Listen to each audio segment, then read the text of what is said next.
그러므로 성령이 이르신 바와 같이 오늘 너희가 그의 음성을 듣거든 광야에서 시험하던 날에 거역하던 것 같이 너희 마음을 완고하게 하지 말라. 거기서 너의 열조가 나를 시험하여 증험하고 40년 동안 나의 행사를 보았느니라.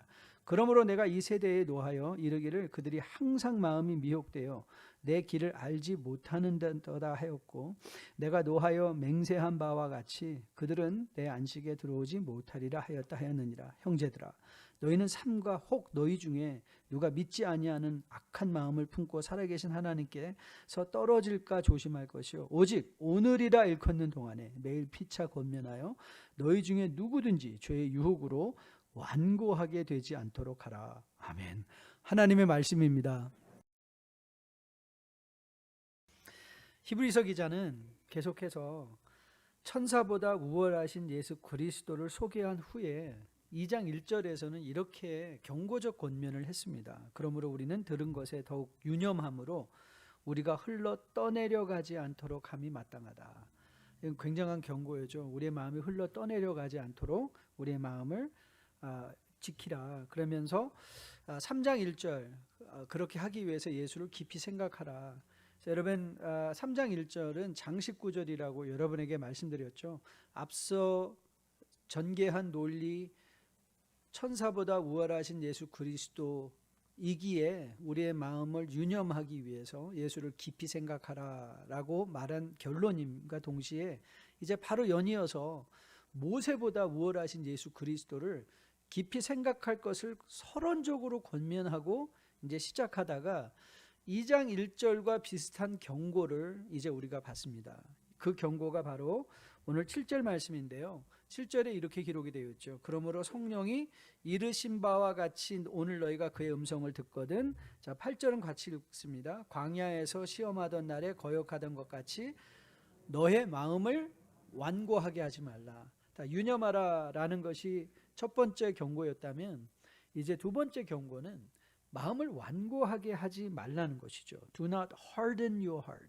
Harden your heart. 마음을 딱딱하게 하지 말라는 것입니다. 이 조직 신학에서 묻는 질문 중에 이런 질문이 있어요. 신앙의 좌소는 어딘가? Where does faith take place? 이 믿음이 일어나는 장소가 어디냐라고 물을 때 그 답은 마음입니다. 마음. 구원의 역사가 어디서 일어나는가? 여러분, 구원의 역사는 교회에서 일어나는 게 아닙니다. 교회 당이라는 장소가 아니라 구원은 우리 마음 안에서 일어나는 것입니다. 마음 안에서 일어나는 것이 구원인 것이죠. 그래서 마음을 헬라어로 cardias라고 하는데요. cardias. 바로 이 단어에서 우리가 흔히 여러분 병원 가면 cardiology 하는 게 이게 심장 전문 의들을 가리킬 때 cardiologist 그러지 않습니까? 그래서 cardiology라는 게 헬라어에서 나온 말인데요. 이 말의 또 한 가지 의미는 심장이라는 organ, 우리 장기일 뿐만 아니라 이 장소를 어떻게 설명하는가 하면 헬라어는 마음이 비춰지는 곳이다. 비추어진다. 마음이 비춰지는 곳. 즉 우리의 마음이 항상 무언가에 비춤을 당해야 되는데 그 비춤을 받는 곳이 어디냐면 마음이라는 거예요. 그래서 여러분에게 이제 또 한 가지 정리를 해드립니다. 믿음 생활한다는 게 뭡니까? 뭐 주일에 교회 예배드리고 뭘 하고 하는 이런 일들이 많이 있는데 사실 그것보다 훨씬 더 큰 개념, 물론 그것도 믿음 생활의 한 부분이 될 수 있지만 믿음 생활이라는 정의를 크게 아우른다면 그 말의 의미는 마음을 지키는 게 믿음 생활인 거예요. 그러니까 믿음 생활은 딴 게 아니에요. 무슨 어떤 액티비티를 하는 게 아니라 여러분이 믿음 생활을 한다 할 때 그 믿음 생활은 마음이 지켜지는 것인데 그렇게 우리 마음이 지켜진다는 것을 오늘 히브리서 기자는 어떤 식으로 설명하냐면 마음이 완고해지지 않게 하라. 그래서 마음이 완고해지지 않는다는 게 마음을 지킨다는 것과 일맥상통하는 말이죠. 그런데 오늘 또 우리가 한 가지 더 상기하고 넘어가야 될 것은 히브리서 기자가 이 마음을 완고하게 하지 말라, 마음을 지키라, 그 믿음 생활을 하라라고 할 때 그 주체를 우리에게 요구하고 있다는 사실이에요. 굉장히 이건 믿음 생활의 중요한 교훈입니다. 마음이 완고해지기 위하여 하나님께 부탁하는 게 아니라 내가 마음이 완고하지 않기 위해서 내가 주체가 되어 내 마음을 지켜내는데 그 여정에 하나님의 도우심을 구하라는 것이죠. 하나님의 도우심을 구하라는 것이지, 그것까지 하나님 내 마음 지켜주세요 라고 기도하는 게 아니라는 거예요. 저는 이게 왜 우리 신앙생활에 많이 필요하다고 생각하는가 하면, 우리 많은 경우에 신앙생활을 너무 이렇게 수동적인 면으로 이해하는 경우가 많이 있어요. 저는 이게 우리의 기도생활과도 연관이 있다고 생각하는데, 우리는 기도하는 것으로 믿음 생활에 대한 우리의 책임을 떼우려는 경향이 있는 거죠. 기도했기 때문에, 그러니까 실질적으로 하나님 말씀 읽게 도와주세요 라고 하면, 말씀을 읽는 과정 중에 깨달음과 말씀을 읽는 것을 우리가 읽는 중에 성령의 조명하심으로 말씀에 깊이 있게 이해하는 건 하나님이 도우실 수가 있어요. 그러나 하나님이 여러분을 로봇처럼 움직여서 성경을 펴게 하시지는 않는단 말이에요. 펴게 하시지는 않는단 말이에요. 그런데 우리는 하나님 저 성경 많이 읽게 도와주세요 하고, 하나님 왜 안 도와주세요 그런다고요. 성경을 안 열고 성경을 자기가 열어야 되는데, 성경을 열고 한 줄을 읽어야 되는데, 저는 이런 성향이, 그래서 우리의 믿음의 한탕주의, 이 믿음의 한탕주의라는 것이 우리가 해야 될 삶의 과정의 여정들은 다 포기해버리고, 기도받아서 무언가 갑자기 변화되는 것, 과정이 삭제된 결과를 자꾸 원하면서 그것을 믿음으로 간절히 간구하며 얻어낼 수 있는 거로 생각한다는 게 잘못된 신앙생활이라는 거예요. 그래서 오늘도 히브리서 기자는 분명히 우리에게 권면합니다. 너희는 마음을 완고하게 하지 말라 이거예요. 마음이 완고하게 되지 않도록 기도하는 게 아니라 완고하지 않도록 네가 그 행동의 주체가 되라, 그 말을 하고 있는 것입니다. 빌립보서 3장에서 바울이 이렇게 우리에게 권면하죠. 내가 이미 얻었다 함도 아니요 온전히 이루었다 함도 아니라 오직 내가 그리스도 예수께 잡힌 바 된 그것을 잡으려고 달려가노라.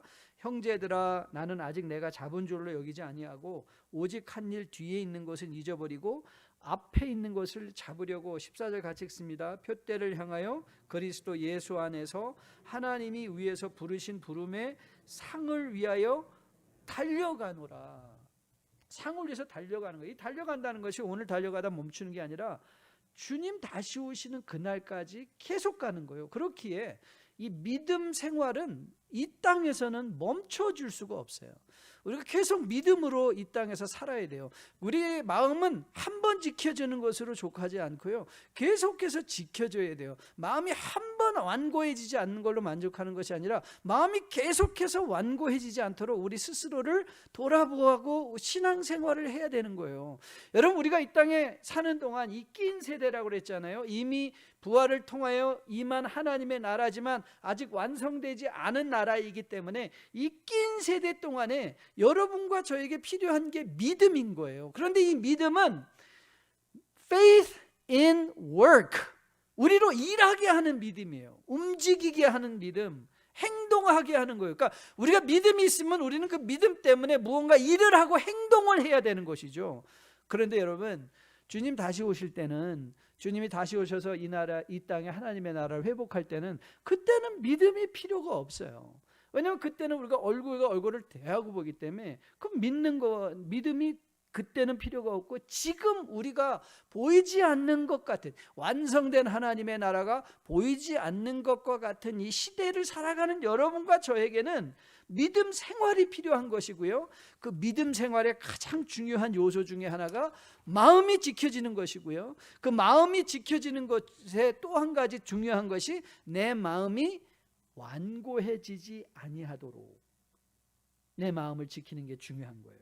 그래서 여러분, 잠언 기자는 우리에게 명령하죠. 잠언 기자는 우리에게 뭐라고 권면하는가 하면, 잠언 4장 23절에서 무릇 지킬 모든 것 중에서 더욱 내 마음을 지키라. 내 생명의 근원이 여기서 남이라. 그러니까 여러분, 우리가 우리의 믿음의 생명을 잘 지켜내기 위해서 여러분이 해야 되는 일이 뭔지 아세요? 내 마음이 지켜지는 일인 것이에요. 그래서 오늘 우리가 그러면 마음을 지킨다는 것이 무엇이고 어떻게 할 것인가? How do we guard our hearts in our lifetime? 우리가 살아가는 동안 어떻게 우리의 마음을 지킬 것인가? 어떻게 guard, 지킬 것인가의 그 구체적인 교훈들을 이제 우리가 히브리서 말씀을 통해서 살펴보려고 해요. 저는 오늘 말씀을 통해서 여러분들의 마음이 잘 지켜짐으로 하나님께 받은 구원의 복된 생명들이 생명력 있게 누려질 수 있게 되기를 주님의 이름으로 축복드립니다. 자, 그러면 시작해 볼까요? 요 작업을 7절을 다시 한번 보는 걸로 시작을 하려고 해요. 7절은 이렇게 시작했어요. 그러므로 성령이 이르신 바와 같이 오늘 너희가 그의 음성을 듣거든, 이렇게 말을 시작했어요. 이게 왜 중요한가 하면 우리가 마음이 완고해지지 않기 위해서, 우리가 마음을 지키기 위해서, 우리가 믿음 생활을 마음을 지키는 것으로 하기 위해서는 우리가 우리 스스로를 바라볼 수 있는 능력이 필요한데, 그 능력이 무슨 능력이냐면 우리가 말씀을 들을 때 내가 어떻게 반응하는가를 보라는 거예요. 자, 요거는 좀 복잡한데 여러분 잘 생각해 보세요. 지금 현재 가장 뜨고 있는 심리학의 큰 분야는 cognitive psychology예요. 그러니까 인식 심리학인데요. 인식론에 관한 거예요. 근데 그 중에서 제일 또 중요한 개념 중에 하나가 뭐냐면 메타코그니션이라는 단어예요. 메타인식이라고, 메타인지라고 하는데, 이 코그니션과 인지와 메타코그니션은 어떻게 다르냐? 인지는 무언가 내가 보는 것에 대한 이해력이라면, 메타코그니션은 이해하는 나를 보는 거예요. 이해하는 나를 본다. 이건 약간 다른 개념이죠. 그래서 내가 어떤 상황에 화가 나는데 그 화가 난다는 것을 인식하는 게 인지라면, 내가 이 일에 대해서 왜 화를 내는가를 아는 거는 이게 메타코그니션이라고 해요. 그러니까 다시 말하면 이 메타인지는 내 자신이 왜 이렇게 반응하는지, 왜 이렇게 나는 어떤 음식을 보면 왜 눈이 돌아가는지, 이런 것들을 스스로 나는 이런 이유 때문에 이런 거에 대해서 내가 이렇게 과도하게 집착하는가를 아는 거거든요. 자, 오늘 그 말씀이 왜 중요하냐면 오늘 이렇게 히브리서 기자는 권면한 거예요. 너희가 그의 음성을 듣거든 그랬어요. 그러니까 즉 다시 말하면 우리의 마음이 지키기 위해서는 말씀을 듣는, 여기 음성은 하나님의 말씀이잖아요. 그러니까 너희가 하나님의 말씀을 들을 때 내 상태를 보라. 하나님의 말씀을 들을 때 내 마음의 상태를 보라. 그게 마음을 지키는 첫 번째 걸음이라는 거예요. 그러니까 내 마음을 스스로 돌아보는 것. 여러분, 요한복음 14장 26절에서 요한 사도가 이렇게 선언합니다. 보혜사 곧 아버지께서 내 이름으로 보내실 성령, 그가 너희에게 모든 것을 가르치고 내가 너희에게 말한 모든 것을 어떻게 한다고요?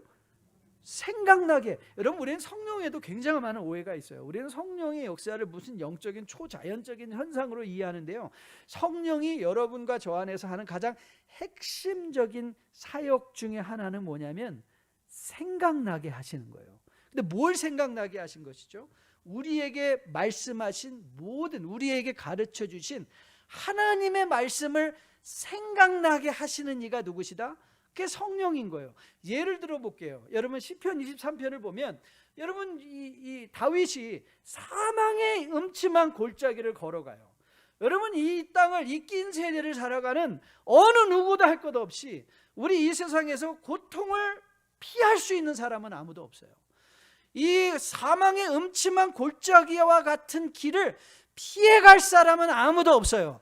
그런데 믿음이 있는 것과 믿음이 없는 것이 왜 다르냐? 여러분, 우리가 사망의 음침한 골짜기를 아직도 죄의 영향력 아래, 마귀의 영향력 아래 있기 때문에 고통과 실패와 절망과 아픔과 고통의 현실들이 우리가 다가올 때 성령은 무슨 일을 하시는가? 믿음은 무슨 일을 하는가? 그때 주의 지팡이와 막대기를 생각나게 하는 거예요. 그렇지, 이건 내가 혼자 걷는 거 아니지. 그래서 사망의 골짜기에 들어가 있는 나를 보게 하면서 성령은 그 사망의 골짜기에서 원망하거나 불평하거나 좌절하게 하는 것이 아니라 같은 자리인데 거기서 소망이 자기 자신을 지켜내고 하나님에 대한 확신과 더불어 하나님은 이것도 합력하여 선을 이루실 것이다 라는 확신 가운데 내 마음이 지켜진다는 거예요. 그래서 하나님이 여러분의 마음을 어떻게 비추시는가? 그 비추시는 방법이 하나님의 말씀이라는 거예요. 즉 그러면 여러분들이 어떻게 이 마음을 지킬 것이냐? 여러분이 지금 하나님의 말씀을 듣고 있는 여러분의 마음의 상태를 스스로 돌아보라는 거예요. 그 말씀에 어떻게 반응하고 있는가? 이 말씀에 내 마음은 완고해지지 않는가? 자, 히브리서 기자가 이 현상을 설명하기 위해서 그가 인용하고 있는 구약의 성경이 시편 95편이에요. 그래서 오늘 여러분들이 그 성경을 펴두시고 히브리서 3장을 눈여겨보시면서 제가 히브리서 95편을 시편 95편을 읽어드리려고 하는데 한번 비교해 보세요. 어떻게 다른 차이가 있는가? 이렇게 시편은 기록되어 있습니다. 그는 우리 하나님이시요 우리는 그의 기르시는 백성이며 그 손이 돌보시는 양이기 때문이라 너희가 오늘 그의 음성을 듣거든. 자, 이제 여기서 너희가 너의 음성을 듣거든 하는 거랑 비슷하게 이제 그 맥락이 시작되고 있죠. 자, 8절입니다. 너희는 무리바에서와 같이 또 광야의 마사에서 지냈던 날 같이 너의 마음을 완악하게 하지 말지어다. 그때에 너희 조상들이 내가 행한 일을 보고서도 나를 시험하고 조사하였도다. 내가 40년 동안 그 세대로 말미암아 근심하여 이르기를 그들은 마음이 미혹된 백성이라 내 길을 알지 못한다 하였도다. 그러므로 내가 노하여 맹세하기를 그들은 내 안식에 들어오지 못하리라 하였도다. 이렇게 보면 오늘 히브리서 기자는 시편이 무리바다 광야의 마사다라고 아주 특정한 사건을 언급하고 있는 것과는 달리 히브리서 기자는 약간 그것을 두리뭉실하게 번역을 했죠. 그래서 8절 말씀을 우리 본문의 8절 말씀 보면 거역한다, 9절 말씀을 보면 시험한다 라고 적혀 있는데 사실 이 구약 우리가 성경 말씀을 인용한다 할 때 그 인용이 word for word 정확하게 그 말씀을 인용하죠. 그 말씀이 전하고자 하는 의미를 인용할 때가 굉장히 많이 있어요. 저도 설교할 때 구약의 성경을 인용할 때 정확하게 word for word 말 그대로 갖다 인용하는 게 아니라 그 구절이 전하고자 하는 의미를 인용하잖아요. 그렇지만 듣는 사람은 저게 시편 23편 말씀이라는 것을 아는 것처럼 오늘도 본문에서 오늘 히브리서 기자의 말을 듣는 사람, 이 글을 읽는 사람들은 이 사건이 바로 마사다 무리바다라는 것을 즉시 알 수 있어요. 왜냐하면 영어 성경을 보면 여기서 거역한다라는 단어에는 the rebellion, 시험한다 할 때는 the test 이렇게 정관사를 붙여놨거든요. 그러니까 여러분 영어 문법을 조금 공부하신 분들은 이 영어의 정관사 용법을 잘 아실 거예요. 그러니까 정관사는 언제 사용하는가 하면 말하는 사람과 듣는 사람이 이미 알고 있는 사건을 얘기할 때는 정관사를 붙이는 거예요. 그래서 더 rebellion 하면 요게 바로 그 무리바 사건이구나. 더 test 하면 요게 바로 그 광야의 시험이구나, 광야의 마사구나. 실질적으로요, 이 마사라는 히브리어는 니사라는 시험하다. 그러니까 마사 그러면 시험하는 말이 딱 나오고요. 무리바의 리바는 싸우다는 뜻이기 때문에 이 말을 들으면서 그 사건이 떠올려지는 것이죠. 근데 이 히브리서 기자나 시편 기자가 직접적으로 인용하는 그 사건은 뭐냐? 그게 출애굽기 17장 말씀인데 이미 여러분에게 익숙한 사건이에요. 제가 그 사건을 한번 소개해 드릴게요. 출애굽기 17장 말씀인데요, 1절부터 제가 읽어드립니다. 잘 들어보세요. 이스라엘 자손의 온 회중이 여호와의 명령대로 신광야에서 떠나 그 노종대로 행하여 르비딤의 장막을 쳤으나 백성이 마실 물이 없는지라. 백성이 모세와 다투어 이르되 우리에게 물을 주어 마시게 하라.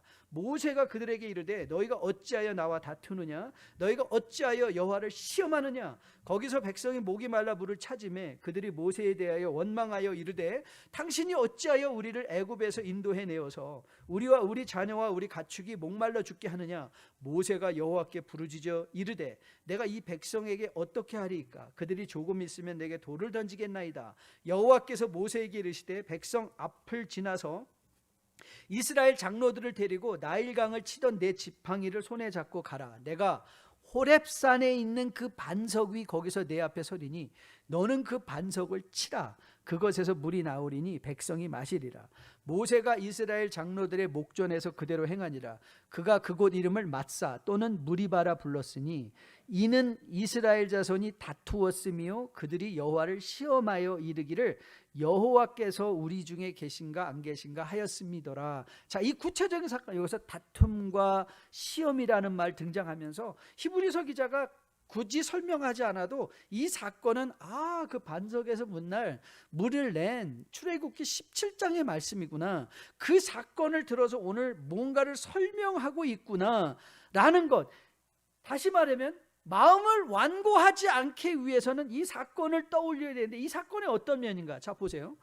여러분, 백성들이 출애굽하는 건 지금 목마른 것보다 훨씬 더 큰 문제고 일이었던 것 여러분 기억하시죠? 10가지 재앙이나 홍해가 갈라졌단 말이에요. 그래서 홍해가 갈라져서 그런 엄청난 역사를 속에 광야에 들어왔는데 지금 목이 말라요. 지금 물이 당장 없어요. 그러면 백성들이 어떻게 해야 될까요? 그때 뭘 해야 되죠? 가만히 있어봐. 하나님이 우리를 출애굽하게 하기 위해서 하신 일이 이렇게 놀라운 일들인데, 아니 우리를 이 땅에 들어오게 하기 위해서 이 바닥까지 갈라주셨는데 설마 이 자리에서 우리에게 목말라 죽게 하실 일은 없을 거야. 이 생각을 못했다는 거예요. 이걸 떠올리지 못한 거예요. 아니 그런 엄청난 일을 했는데 겨우 우리가 여기 와서 목말라 죽을 거야? 만일 이 하나님을 그들이 생각해냈다면 아마 이들은 이렇게 생각할 수도 있을 거예요. 야, 분명히 우리 목이 마른 게 무슨 의미가 있을 거야. 자, 이걸 통해서 우리는 뭘 배울 수 있을까? 하나님은 이걸 합력하여 우리에게 어떤 선을 이루어 가실까? 여러분, 같은 사건 앞에서, 목이 마른 같은 사건 앞에서 모세를 향하여 다투고 원망하며 불평하는 가운데 난 돌아갈 거다 하는 것과 이 일을 통하여 하나님은 우리를 어떻게 만들어내실까? 이 기대감의 차이가 보이십니까? 이게 믿음이 하는 일이고, 여러분이 지켜야 될 마음이 바로 그 부분인 거예요. 여러분, 이 출애굽기 17장은 하나님의 시험이셨어요. 그런데 우리는 이 시험에 대한 오해가 많이 있죠. 우리가 살고 있는 이 시대는 시험의 의미가 많이 왜곡됐어요. 그래서 이게 우열을 다루는 이 수단이 되어버리고 당락을 결정한다거나, 그래서 이런 차원에서 우리는 시험을 굉장히 부정적으로 생각하는데, 사실은 교육학적인 관점에서 시험은, 왜 우리가 학생들에게 매일 아침에 퀴즈를 할 때, 매일 아침에 학급을 시작할 때 퀴즈로 시작하는 경우가 많거든요. 어제 배운 거를 간단하게 퀴즈를 하는 거예요. 시험이죠. 왜 그런 퀴즈를 하고 시험을 보는가? 내가 어저께 한 거 이해했나 못했나? 내가 이해하지 못했으면 이걸 더 좀 공부해야 되겠구나. 내가 이 부분이 좀 약하구나. 이거를 알고 보게 하기 위해서 시험을 보는 거거든요. 여러분, 하나님은요, 한 번도 여러분들 사이에 어떤 사람이 더 옳고 더 높은가를 당락을 결정하기 위해서 시험을 치시는 경우는 한 번도 없어요. 하나님은 우리를 구원하실 때 무슨 우리의 서로를 비교 대조해서 요거 구원받을 만하네, 그렇게 구원해 주시면 우리를 그런 당락으로 시험하셔서 구원하시는 분이 아니라, 하나님은 여러분과 저를 by His grace and grace only, 은혜로 구원하시는 분이세요. 하지만 구원받은 우리를 하나님은 계속해서 시험하세요. 왜요? 우리의 연약한 부분을 알아? 우리의 연약한 부분이 채워짐으로 그리스도의 장성한 분량이 충만한 데까지 자라가게 하시기를 원하시는 거예요. 그래서 우리의 신앙생활이, 교회 10년 다닌 게, 여러분에게 말씀드렸잖아요. 여러분 1학년을 10번 다니면 몇 학년이라고 그랬죠? 이게 1학년인 거예요. 1학년을 100번 다녀도 1학년인 거예요. 그 1학년을 100번 다니기 위해서는 100년을 다녀야 되는데, 여러분이 초등학교 1학년을 100년 다니기 때문에 10학년이 되는 게 아니라 1학년을 근거로 해서 2학년이 되고, 1학년, 2학년 지식이 합쳐져서 3학년이 되고, 그걸 근거로 하여 중학교도 가고, 그리고 고등학교도 가고, 대학교도 가고, 그래서 우리가 계속해서 어제의 경험을 근거로 해서 나의 연약한 면이 채워짐으로 그리스도의 장성한 분량이 충만한 데까지 자라가게 하는 것이 하나님이 여러분과 저, 그러니까 우리는 매일매일 하나님께 시험받는 거예요. 여러분의 인생이 시험받고 있는 거예요. 그럼 뭘 시험하시나? 하나님께 대한 신뢰, trusting training, 신뢰하는 걸 훈련하시는 거예요. 히브리서 기자가 이 출애굽기 17장을 언급하면서 우리를 도전하는 거예요. 이스라엘 백성이 지금 처한 상황에서 신앙적으로 하나님께 기대하며, 하나님, 우리가 지금은 목마르서 죽을 것 같지만 하나님, 우리가 알고 있는 하나님은 우리를 이 땅에서 죽게 하실 하나님이 아닌 것을 우리는 알고 있습니다. 그래서 우리는 그 하나님을 오늘 예배하겠습니다. 그래서 오늘 그 하나님을 우리가 신뢰하니까 오늘 이 목마름까지도 나는 버텨낼 수 있고 내 마음을 지켜낼 수 있으며 견딜 수 있습니다. 그리고 우리가 함께 기도한 것처럼 혹 그리하니하지 아닐지라도, 그리하시 아니할지라도 여기에 의미가 있는 걸 나는 믿습니다. 여러분, 히브리서 기자가 출애굽 백성들을 언급하며 그들이 실패한 게 어디냐? 바로 이 하나님을 신뢰함에서 실패했다는 거예요. 그리고 여러분과 저를 권면하는 거예요. 우리의 마음이 완고해지지 않는다는 것은 여러분을 위하여 이미 그 귀한 아들을 십자가에 달려 죽게 하신 하나님이 세상에 하찮은 세상의 우리 사업의 실패로 우리를 절대 망하게 하지 아니하신다. 이 바이러스로 우리를 망하게 하실 하나님이 아닌다. 그래서 여러분들이 그 하나님을 신뢰하기 때문에 오늘 기쁨 가운데 예배하고, 오늘 기쁨 가운데 하나님 앞에 드림의 삶을 살고, 기쁨 가운데 사람들에게 용서와 사랑의 삶을 살 수 있다는 거예요. 그리고 그것으로 우리의 마음을 지키라는 거예요. 여러분, 이 교훈은 정말 우리에게도 동일하게 히브리 공동체뿐만 아니라 여러분과 저에게도 공통적으로 적용될 수 있는 교훈이죠. 여러분, 디모데후서 3장의 교훈과도 같이 여러분, 우리가 살고 있는 이 시대 더 좋아지지 않을 것입니다. I guarantee. 여러분, 이 날씨, 이 기후변화 이거 돌이키기 쉽지 않습니다. 세상은요, 사는 게 더 힘들어질 거예요. 여러분, 이제 우리는 오늘도 신문 보니까 이 동부 어디에 총격 사건으로 1명 죽고 3명 부상당했다는데 이제 놀라지도 않아요. 별로 많이 안 죽었네, 이런 생각이 드는 거예요. 여러분, 우리가 그런 시대에 살고 있어요. 이 시대가 더 좋아지지 않아요. 이 시대는 더 나빠질 거예요. 그리고 지금 우리가 살고 있는 이 시대는요, 그리스도를 믿는다는 것 자체가 부끄러운 일처럼 여겨지는 시대가 또 되었어요. 그래서 우리는 많이 이렇게 생각해요. 차라리 안 믿는 게 더 편할 것 같아요. 그런데 여러분, 이런 시대 속에서 우리의 믿음이 지켜지고 우리의 마음이 지켜지고 우리의 마음이 완고하게 되지 않는 것은 이 시대 가운데도 일하고 역사하신 하나님을 우리가 신뢰하는 거예요. 이 역사 속에 지금 하나님이 아들의 재림과 더불어 준비해 주시고 계신 그 하나님의 위대한 나라를 오늘 우리가 미리 누리고 살 수 있는 그 신뢰의 삶을 살아가는 거예요. 여러분, 하나님이 우리를 사랑하신다고 할 때 그 사랑은요, 이 사랑이 가능한 건 동격의 위치에 있을 때만 사랑이 가능해요. 동격의 위치에 있을 때 하나님이 우리를 사랑의 대상으로 여긴다는 것은 여러분과 저의 인격의 독립성이 유지되기 전에는 불가능해요. 그러니까 만일 우리가 하나님을 사랑할 수밖에 없는 기계라면, 여러분, 우리는 돈 좋아요, 우리 건강도 좋아요, 우리 명예도 좋아요, 이 세상에 좋은 거 다 좋아요. 그런데 우리는 이 좋은 것들 속에 하나님 앞에 고백하죠. 그런데 하나님, 저는 하나님이 더 좋아요. 이게 사랑이잖아요. 여러분, 이 배우자들이 저 같은 사람은 야, 나보다 더 뛰어난 사람 많은데, 나보다 더 유명한 사람도 많은데, 나보다 더 잘난 사람도 많은데, 이야, 내 아내가 그 많은 잘난 사람 가운데 나를 사랑한다니, 나를 좋아한다니, 그게 뭐예요? 그게 사랑이죠. 여러분, 하나님도 여러분과 사랑을 나누고 싶은 거예요.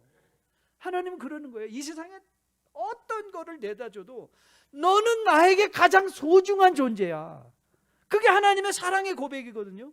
그 사랑의 고백을 아들을 십자가에 달려 죽게 하심으로 우리에게 확증해 주셨거든요. 엄청난 희생을 통해서 확증해 주셨거든요. 그리고 우리가 하나님을 사랑할 똑같은 방법으로 하나님을 사랑하는 거예요.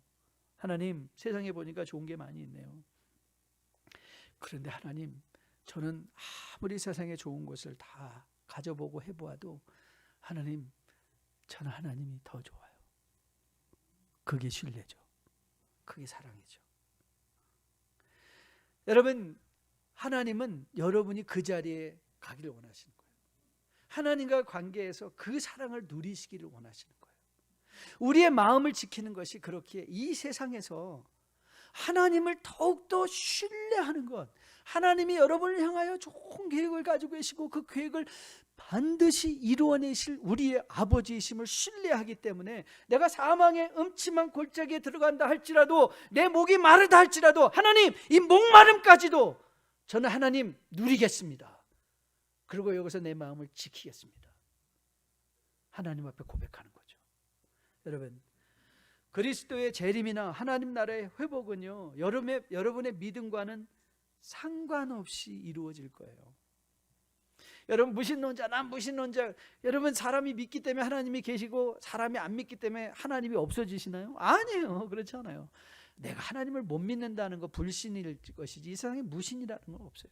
하나님을 인정하지 않겠다는 거죠. 여러분, 하나님의 나라의 회복도 반드시 회복될 거예요. 그 하나님의 안식을 우리가 지금 고대할 수 있다면, 그리고 그 안식을 반드시 이루어질 하나님의 나라의 안식을 우리가 지금 누릴 수 있다면 버텨내고 견디고 사랑하고 나누고 예배하는 자리에 들어갈 수 있는 것, 바로 그게 마음을 지키는 훈련인 것을 전 여러분과 저가 마음판에 꼭 새겨줄 수 있게 되기를 주님의 이름으로 축복드립니다. 두 번째 우리가 본 건 마음을 완고하게 하지 않기 위해서 이제 우리가 하나님을 신뢰하는 신뢰 훈련과 더불어 12절에서 히브리서 기자는 이렇게 교훈하고 있습니다. 12절인데요. 형제들아, 너희는 삶과 혹 너희 중에 누가 믿지 아니하는 악한 마음을 품고 살아계신 하나님에게서 떨어질까 뭐하라? 조심하라. 조심하라. 자, 요 구절은 이제 성찬 예배 때 더 자세하게 우리가 한번 살펴볼 거예요. 이 조심하라는 말을 영어는요, take care 하다. 그리고 헬라어는 이렇게 시작해요.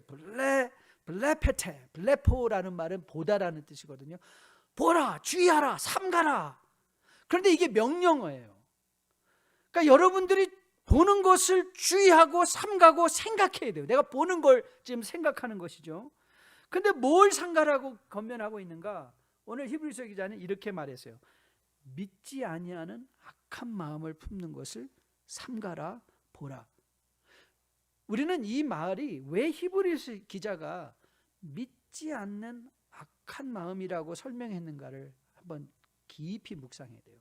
왜냐하면 우리는 이 악하다라는 개념을 우리가 알고 있는 윤리적인 개념으로 접근할 때가 많이 있거든요. 그래서 우리는 놓치는 게 너무 많아요. 악한 마음, 나 악한 마음 안 품는데, 나는 뭐 남 해 끼치려고 안 하는데, 내가 남한테 사기친 적 없는데, 내가 뭐 지킬 거 지키고 법 잘 지키고 살아가는데. 그런데 여러분, 제가 이제 여러분에게 이 예를 하나 들어볼게요. 여러분 잘 아시는 예예요. 여리고성에 여호수아가 이제 여리고성을 정복하기 전에 먼저 뭘 했죠? 정탐꾼을 보냈잖아요. 정탐꾼을 보냈는데 그 정탐꾼들이 바로 이 여리고의 군사들이 쫓아왔어요. 그래서 그들이 어디로 숨어들었죠? 라합의 집으로 숨었잖아요. 그 라합의 집에 와서 이 여리고의 군사들이 물은 거예요. 이 정탐꾼들이 어디 갔느냐? 정탐꾼들 어디 있었죠? 팩트는 라합의 집에 있었어요. 그런데 라합이 얘기한 대답은 뭐였죠? 이들이 벌써 나가서 속기 쫓아가면 잡을 수 있습니다 그랬어요. 근데 실질적인 팩트는 뭐였어요? 그 라합의 집에 정탐꾼들이 있었다는 거예요. 그러면 이걸 우리가 윤리적으로 접근하면 라합이 거짓말한 거잖아요. 거짓말한 거잖아요. 그런데 하나님은 그 라합의 거짓말을 거짓말했다고 책망하지 아니하세요. 왜냐하면 성경이 이 악하다라는 것을 설명할 때는 가장 어디부터 출발하냐면 하나님 편에 서느냐 하나님 편에 서지 않느냐로 먼저 기준을 시작하고 있는 거예요. 하나님 편에 선다. 그래서 오늘 히브리서 제가 오늘 말하는 게 믿지 아니하는 악한 마음, 그러니까 악한 마음, 세상에서 악한 마음을 가졌다는 게 뭐죠? 윤리적인 어떤 나쁜 행동을 하기 전에 하나님이 안 계신 것처럼 행동하는 모든 게 악한 마음이라는 거예요. 그게 성경이 말하는 죄인 거예요. 하나님이 안 계신 것처럼, 하나님이 안 계신 것처럼. 즉 하나님을 믿지 않는 상태, 즉 하나님에서 떨어진다는 것은 하나님이 안 계신 것처럼 행동한다는 것. 하나님이 안 계신 것처럼. 우리 인생의 이 역사의 주인이 하나님이신데 하나님이 이 역사를 내 인생을 주관하고 계신데 마치 이 인생의 모든 것이 내 결정에 달린 것처럼 행동하는 게 무슨 마음이에요? 그것이 악한 마음이고요. 그 악한 마음으로부터 우리의 마음을 지켜내는 게 믿음이라는 거예요. 여러분, 제가 지난번에 잠깐 언급했는데요, 저는 이스라엘에게서 가장 비극이 성전 신학의 오해라고 생각을 해요. 이 성전이 이 땅에 세워진 것은요, 하나님이 우주 만물 중에 거하시는 하나님이심을 상징적으로 성전을 통해서 보여주신 것인데, 사람들은 어떻게 생각하기 시작했는가 하면 하나님이 성전에만 계시다고 생각한 거예요. 그러니까 성전을 벗어나면 지 맘대로 할 수 있는 거예요. 성전에 가면 하나님이 계신데 성전에 나오면 하나님이 안 계신 것처럼. 자, 이것이 우리에게 또 어떻게 적용이 되죠? 하나님은 교회당 안에만 계신 분이 아니에요. 우리가 일주일에 한 번 와서 예배게 드리기 때문에 이 예배만 잘 드리면 하나님을 만나고 한 게 아니라 여러분의 예배는 매일 우리의 삶을 하나님 앞에 거룩한 산제물로 드려지는 우리의 삶이 하나님 예배의 연장인 거예요. 그러니까 여러분의 삶이 예배예요. 여러분의 직장 생활이 예배인 거예요. 왜요? 하나님은 교회당 지금에 계신 것뿐만 아니라 여러분의 매일의 삶에도 계신데, 그런데 우리는 그 하나님이 마치 교회당 예배할 때만 여기 계신 하나님으로, 그리고 하나님 빠이 하고 세상에 나가서는 우리가 하는 행동, 우리가 사용하는 언어, 비즈니스에서 사용하는 모든 방법, 세상 사람과 구별이 되지 않는 똑같은 집착과 똑같은 이 악착 같음과 법이든 뭐든 무슨 상관이냐, 돈만 벌면 되지 않냐, 그리고 주일날 가서나 그 돈으로 11조 한다. 그게 아닌 거라는 거예요. 그게 악한 마음이라는 거예요. 여러분, 베드로 사도가 우리에게 이렇게 권면했죠. 이렇게 권면해요. 근신하라, 깨어라. 너희 대적 마귀가 우는 사자같이 두루다니며 삼킬 자를 찾는다 할 때, 우리는 이 말의 의미를 제대로 이해 못하는 것 같아요. 여러분, 마귀가 여러분을 어떻게 공격하는 줄 아세요? 마귀가 무슨 삼지창에 빨간 타이즈 입고 와서 뭐 우리를 푹푹 찔리면서 공격하는 게 아니라, 마귀의 공격은 바로 이거예요. 야, 하나님 이런 일에 무슨 하나님이야. 여러분, 우리가 물 한 잔을 두고도 기도하는 거, 옛날에 어떤 멋있는 목사님이, 저 청년 때 그 목사님 정말 좋아했어요. 근데 그분이 지금도 변하셨어요. 지금 엄청 변하셨는데, 그분이 그러세요. 그 째째하게 우리 5,000원 미만은 기도하지 말고 그냥 먹읍시다. 멋있더라고요. 그렇지. 그 5,000원짜리까지 우리가 기도하냐? 그냥 그 먹자. 근데 지금 제가 생각해 보니까요, 물 한 잔을 앞에 두고도 하나님 감사합니다. 그게 믿음인 것 같아요. 내 인생에 하나님은 무슨 큰 일에만 개입하시는 하나님이 아니라, 오늘 여러분이 이 자리까지 오게 하시는 그 자리까지도 지켜주시는 하나님, 오늘도 나를 호흡하게 하시는 하나님, 아침에 일어나서 하나님 이 오늘로 인하여 감사합니다.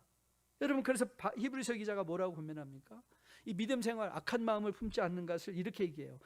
오직 오늘이라 일컫는 동안에 매일 피차 권면하여 너희 중에 누구든지 죄의 유혹으로 완고하게 되지 않도록 하라. 이 죄의 유혹이 뭐예요?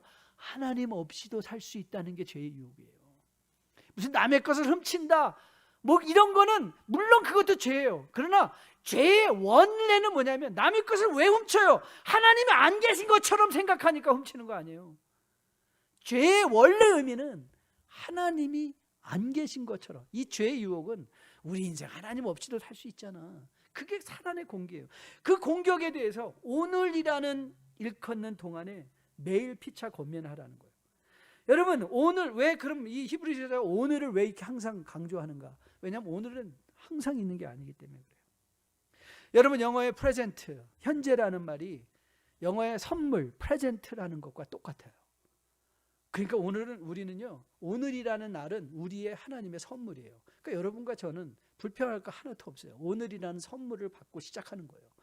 누구나 할 것 없이 우리는 하루를 선물로 시작해요. 하루를 선물로 시작해요. 우리는 좋은 것을 갖고 시작을 해요. 그리고 이 하나님의 선물, 오늘이라는 기간 중에 우리가 하나님의 음성을 들을 때 마음이 완고해지지 않도록, 악한 마음, 하나님 없이도 살 수 있다는 마음을 품지 않도록 우리를 지켜내는 것이죠. 여러분, 다이어트 내일부터 하는 사람은 절대 다이어트 못해요. 다이어트는 오늘부터 해야 돼요. 지금부터. 하나님 말씀 내일부터 열심히 읽겠다, 그건 절대 안 돼요. 왜요? 내일은 우리에게 안 와요. 여러분과 저에게 있는 것은 오늘밖에 없어요. 오늘 읽으셔야 돼요.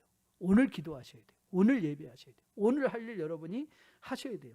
서로 피차 권면하고 격려하는 가운데 하나님 없이도 살 수 있다는 죄의 유혹으로부터 우리의 마음을 지켜내서 내 인생에 항상 모든 일 가운데 거하시고 계신 그 하나님을 인정하고 그 하나님을 예배하고 그 하나님 때문에 참고 그 하나님 때문에 견디고 모든 것을 합력하여 이루실 그 하나님을 우리가 인정하기에 용서하고 사랑하고 베풀고 이 세상에 지나치게 집착하지 않고 천국의 소망을 가지고 살아내는 것, 바로 여러분의 마음을 지키는 것이죠.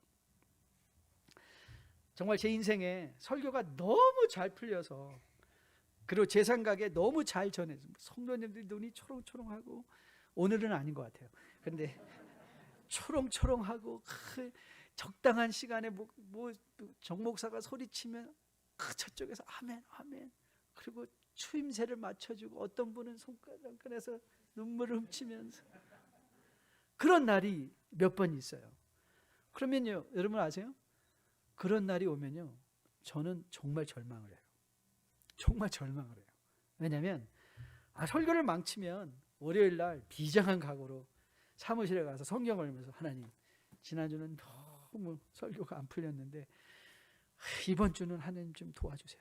잘 할 수 있도록. 그래서 절치부심하면서 말씀을 더 열심히 준비하죠. 그런데 이 설교가 너무 잘 된 날은, 인생에 몇 번 없다는 게 너무 감사해요.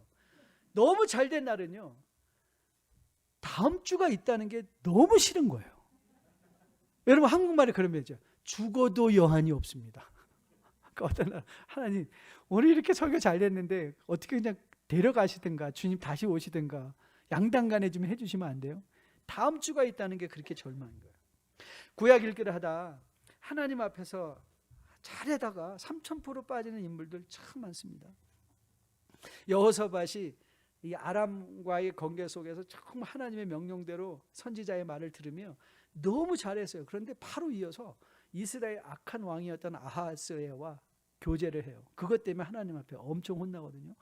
솔로몬은 어떻습니까? 정말 하나님의 지혜를 구하며 지혜를 가졌는데 그 친구가 그 지혜를 구해서 성전 딱 봉헌하고 하나님이 딱 데려가셨으면 좋겠는데 그 이후의 삶이 또 있는 거예요. 히스기야가 정말 하나님 앞에 일심으로 모든 유월절 예배를 회복하고 잘하고 또 목숨까지 기도해서 받았는데, 그런데 그 목숨으로 연장받은 그때가 히스기야에게는 절망이잖아요. 여러분, 구약에서 이런 말씀이 등장합니다. 역대하 26장 5절인데요. 하나님의 묵시를 밝히 아는 스가랴가 사는 날에 하나님을 찾았고 그가 여호와를 찾을 동안에는 하나님이 형통하게 하셨다. 스가랴가 있을 때는 사람들이, 그러니까 선지자, 하나님의 말씀이 들려질 땐 사람들이 하나님을 찾았는데, 그런 선지자가 없어지니까, 스가랴가 죽으니까 이스라엘이 망했다, 그 말하는 거예요. 그런데 제가 여러분에게 오늘 드릴 좋은 소식이 있어요. good news. 뭔지 아세요? 우리에게 말씀을 주시는 예수 그리스도는 절대 다시 죽지 아니하실 분이세요. 그 하나님이 여러분의 인생에 장막을 치시고 나는 세상 끝날까지 너와 함께 할 거야 약속하시는 우리 주님이세요. 여러분이 오늘 하나님 제 마음 완고하지 않게 제가 스스로 노력하겠습니다. 하나님 제가 하나님 없는 것처럼 살아가려는 죄의 유혹에서 제 마음을 지켜내겠습니다. 결단할 때 성령은 여러분의 옆에 서 계실 거예요. 그리고 여러분과 함께 걸어주실 거예요. 그리고 예수 그리스도의 말씀을 지속적으로 생각나게 하시며 하나님의 은혜 가운데 여러분 살게 하실 거예요.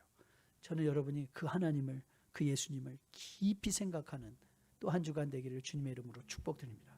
세상에서 하나님 없는 것처럼 살아가라고, 하나님 없어도 된다고, 아니 뭐 그렇게 째짜게 하나님 찾냐고, 이런 세상의 죄의 유혹 속에서 아무리 작은 일이라도, 아무리 작은 생각이라도, 아무리 작은 결정이라도 하나님 어떻게 하는 게 하나님을 기쁘시게 할까요?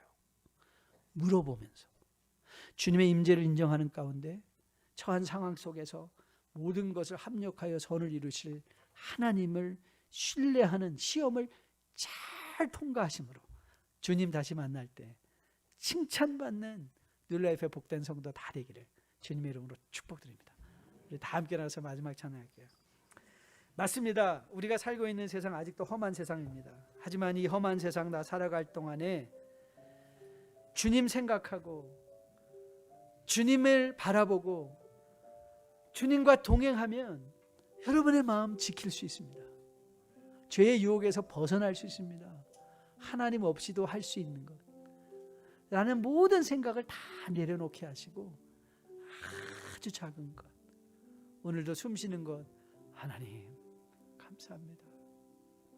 오늘 설교를 한 편 했는데 목사님이 아주 흥미로운 얘기를 하시더라고요. 나 죽겠어. 그 말을 이제 바꾸래요. 뭐라고 바꾸냐면 나 죽겠어를 나 죽게 있어. 비슷하잖아요, 그렇죠? 내가 맞아, 죽겠어. 한겨 죽겠어. 아우 고생스러워 죽겠네. 그래 하지 말고 고생스러워 죽게 있네. 죽게 있네. 주 안에 있네. 저는 여러분들이 이게 하나님을 생각하고 예수를 생각하고 마음을 지키는 거예요. 호흡 있는 동안에 그 결단하는 찬양 됐으면 참 좋겠습니다.